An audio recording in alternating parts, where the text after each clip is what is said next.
আজকে আমরা যে বিষয় নিয়ে ডিসকাস করব সেটা হচ্ছে ফর লুপ। তো আসলে ফর লুপ দিয়ে আমরা কোন ধরনের কাজ করতে পারি বা ফর লুপের স্ট্রাকচার কি এটা যদি আমরা জানতে পারি তাহলেই মোটামুটি আমরা ফর লুপ নিয়ে কাজ করতে পারবো। তো আমরা সরাসরি আমাদের যে পেজ ছিল পেজটাতে যাই। তো এখানে দেখেন যে আমাদের একটা পিএসপি স্ট্রাকচার আছে। তো আমরা জাস্ট এই যে ফর লুপ নিয়ে কাজ করব। তো ফর লুপ নিয়ে আপাতত কি কাজ করব, আমরা এর আগে যে কাজগুলো করছিলাম নর্মালি যে 1 থেকে 100 পর্যন্ত আমরা প্রিন্ট করব, ঠিক আছে। তো যদি 1 থেকে 100 পর্যন্ত আমরা প্রিন্ট করতে চাই তাহলে আমরা এই সেম কাজটা করব হচ্ছে ফর লুপের মাধ্যমে। তো ফর লুপ নিয়ে যদি কাজ করতে চাই তাহলে এটার একটা স্ট্রাকচার আছে। তো এরকম আমাদের ফর লিখতে হবে, এরপরে এখানে ব্র্যাকেট ফার্স্ট সেকেন্ড ব্র্যাকেট দিতে হবে। হ্যাঁ, তো এখানে আমরা কি করব, এর মধ্যে আমাদের কিছু স্ট্রাকচার আছে যে ফার্স্টে থাকবে কি ইনিশিয়াল।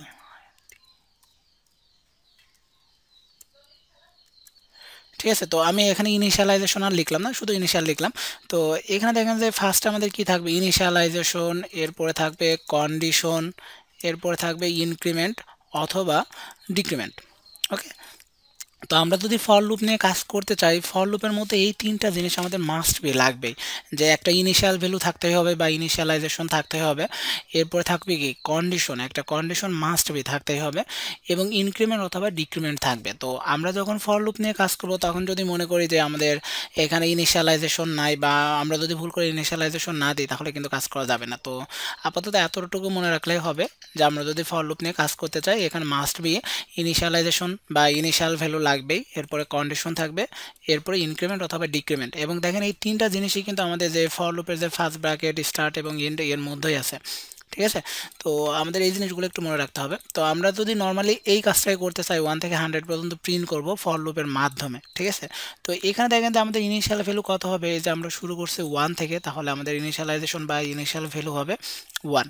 তো আমরা এগুলোকে বাদ দিয়ে আমরা এরকম কিছু লিখি। তো আমি এখানে একটা ভেরিয়েবল নিলাম, নিয়ে এখানে জাস্ট আমি ইনিশিয়াল ভ্যালু দিলাম 1। ওকে, তো এখানে দেখেন যে আমাদের ইনিশিয়ালাইজেশনের কাজটা আমরা করছি। তারপর আমাদের কি ছিল, আমাদের দিতে হবে কিন্তু কন্ডিশন। তো কন্ডিশনটা আসলে কি দেব, যে আমরা 1 থেকে 100 পর্যন্ত প্রিন্ট করব। তো 1 থেকে 100 পর্যন্ত যদি প্রিন্ট করতে চাই তাহলে আমরা এইভাবে কন্ডিশন দিতে পারি যে $i লেস দেন 100 ইকুয়াল 100। ঠিক আছে, যে যদি 100 থেকে ছোট হয় এবং 100 এর সমান হয় তাহলে সে কি করবে, কন্ডিশনটাকে ট্রু করবে। ওকে, আচ্ছা, তো এরপরে দেখেন যে আমরা কি করতেছি, এক এক করে বাড়াইতে চাচ্ছি, যে আমাদের ফার্স্টে আসবে 1, 1 এর পর আসবে 2, 2 এর পর আসবে 3। তো আমরা কি করব, এটাকে ইনক্রিমেন্ট করব। ওকে, তো আমরা কি করব, $i প্লাস প্লাস ইনক্রিমেন্ট করে দিলাম। তো এখানে দেখেন যে আমরা যদি এটাকে ইনক্রিমেন্ট করে দেই, আচ্ছা, দেওয়ার পরে এখন আমরা কি করব, যে কন্ডিশন যদি ট্রু হয় তাহলে এই ব্লকটা কাজ করবে, তার মানে আমরা কি এই সংখ্যাগুলোকে প্রিন্ট করব। তো আমরা এখানে কি করব, এখানে জাস্ট আমরা এইভাবে ইকো লিখে দিতে পারি, যে ইকো $i, কারণ আমাদের আউটপুটটা কিন্তু $i এর মধ্যে আছে। হ্যাঁ, তো এরপর আমি কি করব, এটাকে অ্যাপেন্ড করে জাস্ট আমি এখানে একটা স্পেস দিয়ে দিলাম, মানে 1 আসবে, 1 এর পরে একটা স্পেস, তারপর 2, 2 এর পরে একটা স্পেস, এরকম হবে আর কি। তো আমরা যদি এটাকে সেভ দিই, ওকে, এটাকে যদি সেভ দিই আর উপরে যেটা আছে এটাকে আমি বাদ দিয়ে দিই, এটা জাস্ট বোঝার জন্য দিচ্ছিলাম আর কি। তো এটাকে আমরা সেভ দিয়ে এখানে যাই, একটু আমাদের পেজটাতে একটু রিলোড দিই। তো এখানে দেখেন যে আমরা কিন্তু দেখতে পারতেছি যে 1, 2, 3, 4, 5, 6, 7, 8, 9 এভাবে কত পর্যন্ত আছে, 100 পর্যন্ত আছে। ওকে, তো নর্মালি দেখেন যে আসলে ফর লুপটা কিভাবে কাজ করে আমরা এটা একটু বোঝার চেষ্টা করি। তো ফর লুপটা যখন একদম ফার্স্টে স্টার্ট হবে, হ্যাঁ, তো যখন একদম ফার্স্টে স্টার্ট হবে তখন সে দেখবে যে এটার ইনিশিয়াল ভ্যালু হচ্ছে 1। আচ্ছা, তো এটার ইনিশিয়াল ভ্যালু যদি 1 হয়, এরপরে সে কন্ডিশনটাকে চেক করবে যে 1 আসলে 100 থেকে ছোট বা বড়।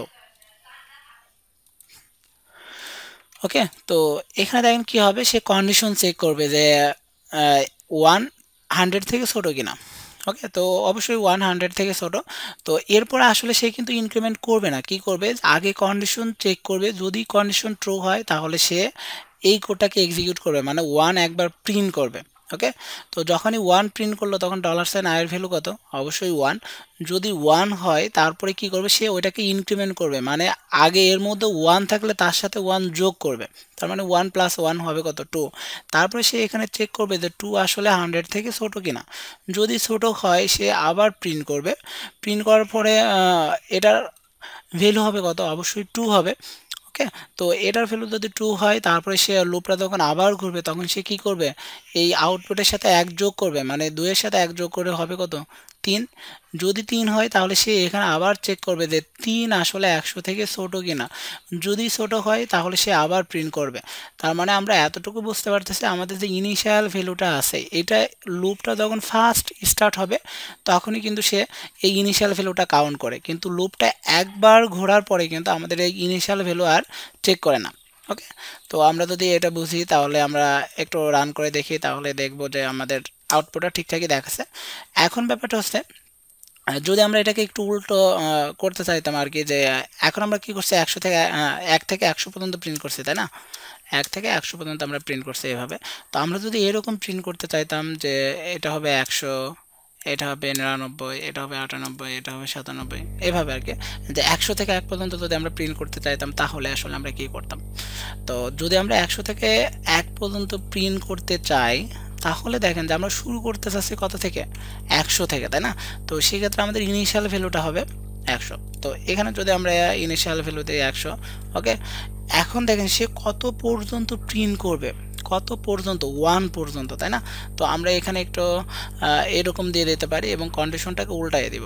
ওকে, এরকম কিছু একটা যে 100 1 থেকে বড় অথবা 1 এর সমান, মানে সে সর্বনিম্ন 1 পর্যন্ত প্রিন্ট করবে। ওকে, তো এখানে দেখেন যে কি হচ্ছে, আসলে এক এক করে কিন্তু কমতেছে, যে 100 100 থেকে 1 বাদ দিলে 99, 99 থেকে 1 বাদ দিলে 98, 98 থেকে 1 বাদ দিলে 97। তো এইভাবে দেখেন যে এক এক করে কমতেছে, মানে এক এক করে ডিক্রিমেন্ট হচ্ছে। ওকে, তো যদি আমরা ডিক্রিমেন্ট করতে চাই তাহলে এখানে $সাইন আছে, এখানে প্লাস প্লাস না দিয়ে আমরা দিব মাইনাস মাইনাস। ওকে, যদি ডিক্রিমেন্ট হয় তাহলে আমরা দিব মাইনাস মাইনাস, যদি ইনক্রিমেন্ট হয় তাহলে আমরা দিব প্লাস প্লাস। তো সেক্ষেত্রে আমরা দেখবো যে এখানে আমাদের যেহেতু প্রিন্ট করাই আছে আমরা এটাকে সেভ দিই, দেওয়ার পরে আমাদের যে পেজ ছিল এখানে যাই একটু রিলোড দিই, তাহলে দেখেন যে আমরা কিন্তু দেখতে পাচ্ছি যে ফার্স্ট আছে কত 100, তারপর আছে 99, 98, 97, এরপরে দেখেন যে 1, এখান থেকে আবার 100 থেকে শুরু হয়েছে দেখেন। তো এখানে আসলে কি হয়েছে আমরা একটু দেখি, 97, তারপরে 1 দেখেছে আমাদের এখানে, এই যে এই লাইন আসলে এটা প্রিন্ট হয়েছে। তো আসলে আমাদের ওইটা দরকার ছিল না, আমরা এখানে একটু যাই। ওকে, তো সেক্ষেত্রে দেখেন যে ঠিকই আছে, হ্যাঁ, যে ফার্স্ট আছে 100, তারপর আছে 99, 98, 97। তো আমরা আসলে যেভাবে প্রিন্ট করতে চাইছি আমরা সেভাবে প্রিন্ট করতে পারছি। তো আশা করি সবাই বুঝতে পারছেন যে আসলে ফর লুপের স্ট্রাকচারটা কি, কারণ এখানে দেখেন যে আপনি কখন কোন লুপটা ইউজ করবেন সেটা ডিপেন্ড করে কিন্তু আপনার এই লুপের স্ট্রাকচারের উপর। যে আপনি যখন ডেটাবেস নিয়ে কাজ করবেন তখন দেখা যাচ্ছে যে আপনার ইনিশিয়ালাইজেশন নাও থাকতে পারে, অথবা ইনক্রিমেন্ট হবে না ডিক্রিমেন্ট হবে আপনি কিন্তু জানেন না। তো সেক্ষেত্রে কী হবে, আপনি যেখানে ইনিশিয়ালাইজেশন নাই বা ইনক্রিমেন্ট অথবা ডিক্রিমেন্ট নাই সেখানে কিন্তু আপনি ফর লুপ নিয়ে কাজ করতে পারবেন না, সেখানে আপনার আদার্স লুপ নিয়ে কাজ করতে হবে।